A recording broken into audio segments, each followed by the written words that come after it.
What's up, guys? Pittsburgh White Schwartz back again. I'm joined today by Brian, Hello, hello, I am here. and today we're going to do something a little different. So in the Weiss community, we've been seeing a little bit of controversy about like English prices, some like things being a little bit too expensive, especially the set that's the subject of this video. And what I wanted to do is I was thinking, can we make something that's relatively strong and fun to play, and something that's cheaper than the price, the MSRP of like a booster box, like $75. A deck that's cheaper than $75. It's fun to play that you can bring to locals, or something that you can at least learn from. Something that's a better value than a booster box, right? That's like the idea behind this. That was like sort of my goal. So we want to keep the deck cheaper than a booster box and make something that's sort of competitive. It at least has playable advantage engines, decent finisher, good climax combos. Has a clear game plan at every single level, and it has enough filter and deck manipulation to stop you from having like really bad brick games, which I think is like the biggest thing with budget decks, right? Is like Oh, you can't recover. for sure. I mean that's why a lot of cards are worth as much as they are. Is either for their sheer strength or for their deck maneuverability. hmm So And yeah, I mean there definitely are budget tools that fill those niches, and I that's what we're going to talk about here. yeah. So I chose Konosuba as our budget of choice because I don't know if you guys have realized, but Konosuba Set 3 is pretty darn cheap because the way people think about it is they need all the old stuff to make something that's pretty good, and that's not Mhm. completely true. So the price of just the Konosuba Set 3 stuff, which kind of tanked in value because it was over opened and all that other stuff, has gotten really, really cheap. So this deck overall that you see on screen, it's only like $68 TCGPlayer, not including shipping. So pretty cheap, even after shipping and everything, with how many cards you're getting and stuff like that. It'll be well under $75. And I think it's a lot better value than just a blind booster box of a new set. But I would yeah, say so. Yeah. here's the whole list. If you're just here for the list, leave us a like on the way out. It really helps us out. But yeah, we'll get into the individual cards. Our plussing zeros, we have 7. We have the Freezing Whiz, which is a, what is this? Futaba. So Futaba, yeah. on play, check top. As long as its character goes underneath, gains a level and 1500 power.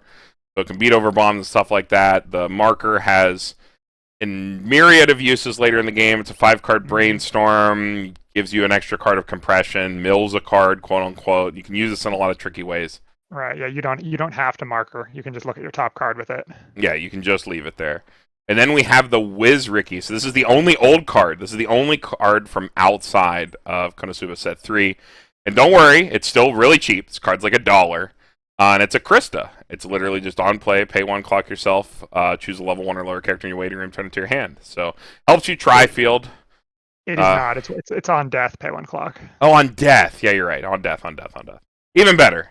So you get to attack, and then it goes into your next level and stuff like that. It gives you a chance to resolve your Furies and things like that.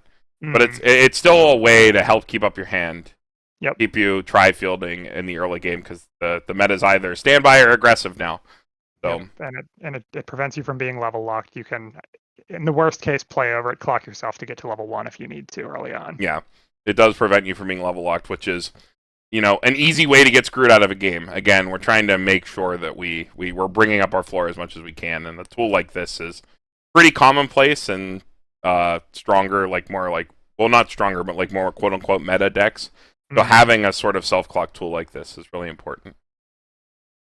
Moving on, we have the Brainstorm. This double rare Brainstorm from Set 3, the Search Brainstorm Aqua, is actually absurdly cheap. This card's like $1 in English. I don't know why it's a super good brainstorm. Yeah, it's just a Search Brainstorm, and whenever you trigger Climax, give any character 1k for the turn. So you can like maybe sack into like ramping over stuff.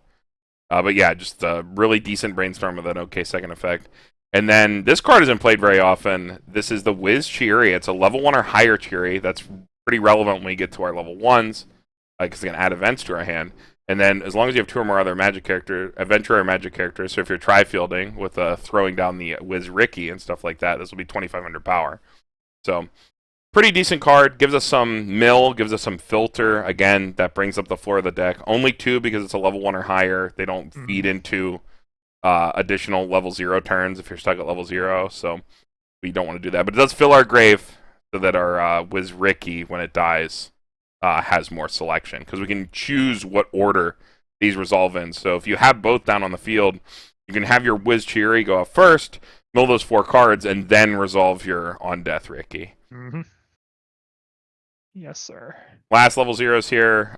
Beauty and Nikata Darkness, the Climax Swapper.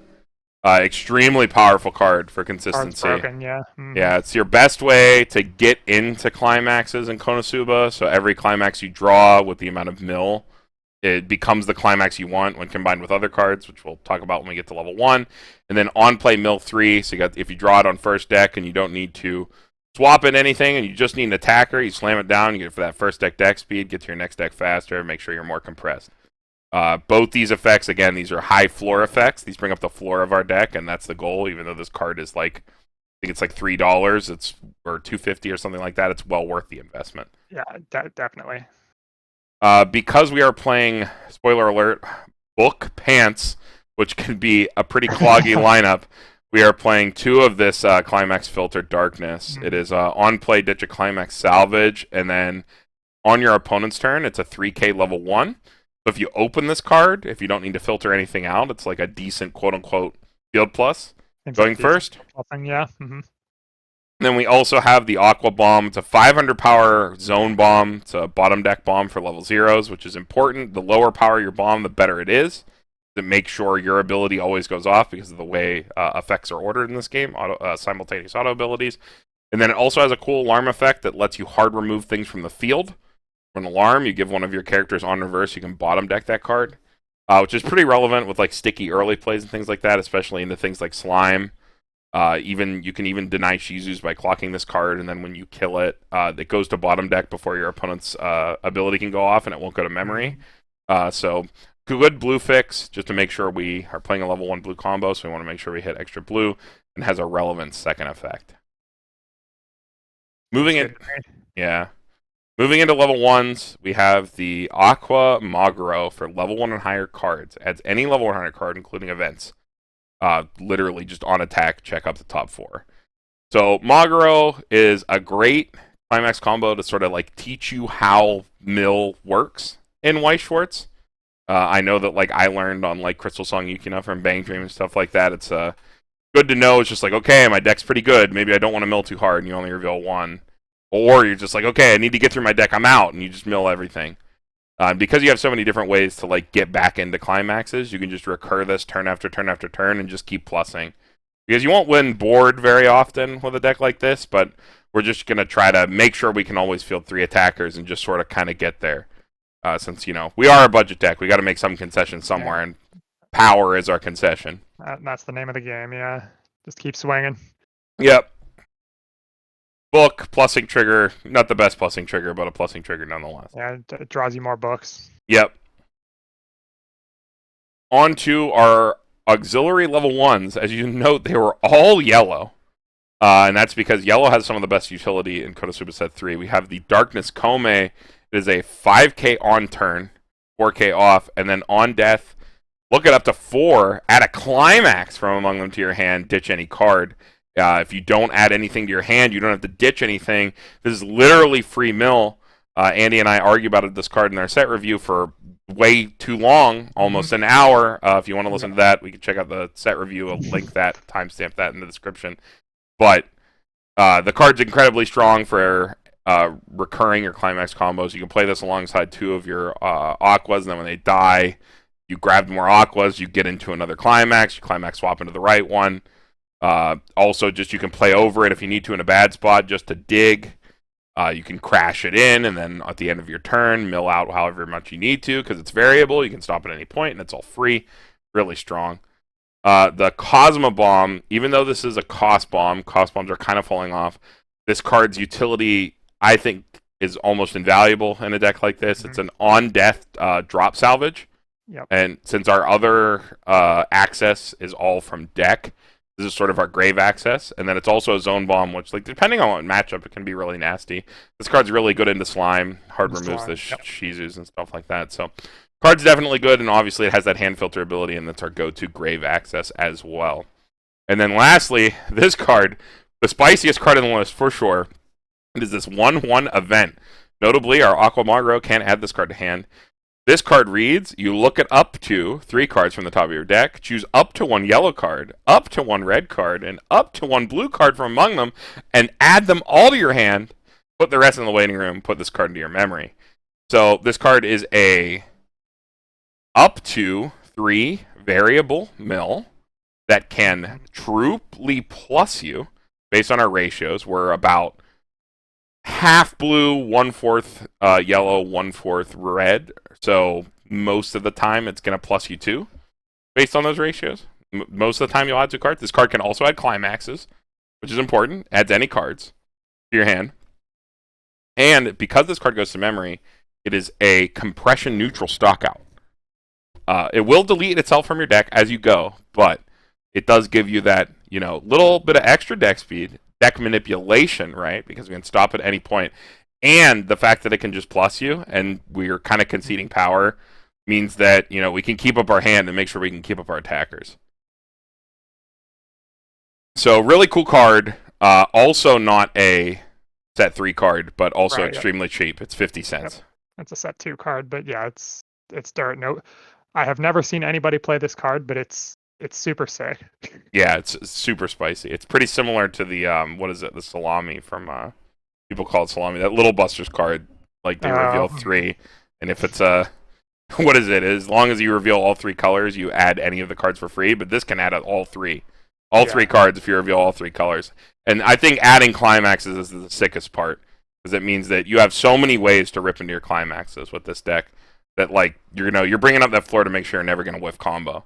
Because if you attack twice, you play one of these, you get a climax, you climax swap into the one you need, you're pretty much getting combo off every game.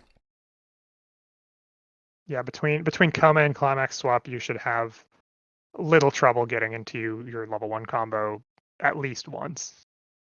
Moving on to level 2 is pretty brief here. We have the Menacing Pose Aqua, which is this 2/1 back row. Gives 2k to our level 3s in front, and you can rest it to give one of your characters on reverse bottom deck. Again, on reverse bottom deck is really good in the right matchup. It's just really good to hard encore stuff. Denies your opponent the ability to hand encore. Also has some synergy with our finisher that we decide to play, putting a clean card on the bottom of our opponent's deck so they have a less chance to mill a climax so that our finisher will work more consistently. We have this Aqua on the right here, which is a box hopper promo, but don't worry, on TCGPlayer it's really cheap. It's just a 13-5 versus level 3s, because our chosen early play, the one that only one really that we can play from set 3, doesn't get too big on turn. We just need a way to sort of swing over stuff when we need to. So we threw this in here. A little bit extra blue fix as well. And then this one's also kind of spicy. A lot of people forget that Konosuba has access to tap counter. Pay 5 overall, ditch an additional adventure or magic character, and you can rest one of your opponent's characters. So sort of kind of in the way where Seizure of Private Property, the infamous Konosuba 2-3 event, is both an offensive and defensive tool.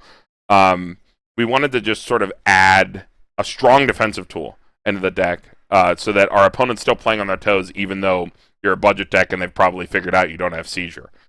So this still forces your opponent to play around it as long as you're at the stock threshold, because a lot of people don't realize, even if you go tap all the way out, sometimes the fact that you fog that attack is enough to win the game if you're already in a winning position and stuff like that. That you set your opponent behind so much that they aren't able to recover if they're trying to claw their way back. And then, of course, also just 2,500 power counter. Puts our early plays to 15. Puts our finishers for backing up with the other thing up to 15-5. So puts us at decent... pretty solid power. Decent power level thresholds, yeah. On to our level 3s. Again, we're playing the Greatest Mage Union, the hand on core early play, 2 or less climax, heal. As long as you have 2 or more other adventure or magic, gains 1,500 power and hand on core. Just if our opponent beats over or something like that, it turns the junk cards into our hands into 2 soul beaters. Which is always good. It's the hand on core early plays have fallen off. We thought they were at one point before the standby revolution happened. They were really, really good. They've fallen off now. They're not as great, but still really strong, especially in a budget deck. Because again, all of the cards that you have in your hand that you don't want after a union gets beat over become the union again, which is pretty cool interaction. And just for some extra yellow, we have the Cosma Bouncer. Depending on what you're playing into. The draw ditch bounce a character could be really relevant. It's a good out to soul walls. good out to problem cards, bounce your opponent's damage scribes and things like that. You play into Goblin Slayer, you can bounce the Witch, and maybe beat over some lanes. Your opponent can't like deny your damage and things like that. It's weird effects and things, whatnot. Worried about memory kicking, about bounce Asuna. Has a lot of uses.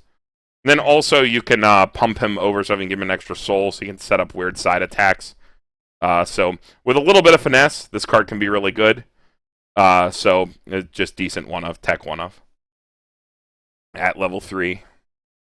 And then our finisher, we have the To the Crimson Demon Village Aqua, which is the Coco Chino. So that means it's on attack, pay 1, you mill the bottom 2 of your opponent's deck as long as there's not a climax. You burn 1 twice for only 1 stock. Super efficient. This card's also a healer, and an 11k can be extremely, extremely destructive. Again, you can combine it with the 2/1 and the Alarm Aqua if you choose not to heal or something like that. You can really ensure that you get that burn off. But even then, even if your opponent mills a climax, that's 1 less climax in your opponent's deck to worry about. So can be really, really destructive for a really cheap cost. And the card's cheap too. This card's like $2 max, I think, per copy. Somehow, yeah, the set is just like rock bottom cheap. Yeah, here's the whole deck list again. Again, it's pretty simple. The spiciest cards in the list being, you know, the event, things like that. It's sort of like kind of emulating what like one part of the like 5-door 3 pants list, just the pants part. But adding a lot of deck manipulation and stuff like that. And again, like the whole point here, you got to bring up that filter and bring up that floor so that your bad games don't feel as bad, which I think is probably the most valuable thing you could get instead of, like, you know, buying a booster box. So, like, instead of buying a booster box, you can single out this and you can have something that, you know, will be fairly reliable. It'll always do what it wants to do, and it's a fairly high power level for the amount of money you're spending. Yeah, the cards seem the card quality for the price you're paying is extremely high in this deck. You Yeah, get a lot of really solid profiles, solid level 1, solid level 3, solid support cards. The triggers are a little wonky, but the deck seems pretty good on paper. yeah, you have enough filter to sort of like explain away the trigger lineup if you end up flooding or stuff like that. You want to add climaxes back because you want to do your combo over and over and over again, get into more events, play more events, just keep plussing because you might be crashing some lanes, so you want to make sure that you're being able to refill your hands so you can get to your end game and play as many aquas as possible and hopefully burn out your opponent. That's your game plan. So again, like very directed. At level 0, we're gonna play our oversize. We're gonna play our Ricky. We're gonna mill to get into our combo. Level 1, we're gonna play our combo and then try to recur it. Play as many events as we can. Level 2, play our early play, heal, try to win board maybe with our backup and remove our opponent's cards with our back row. Then level 3, we play as many aquas as we can. Maybe play our Cosmo to bounce our opponent's problem card and burn out the game and win. That is the game plan. Yep. Pretty simple, pretty straightforward. And you can build this whole deck on TCGPlayer for, at the time of recording, about like $68, like $67.50 or something like that when I priced it out before shipping.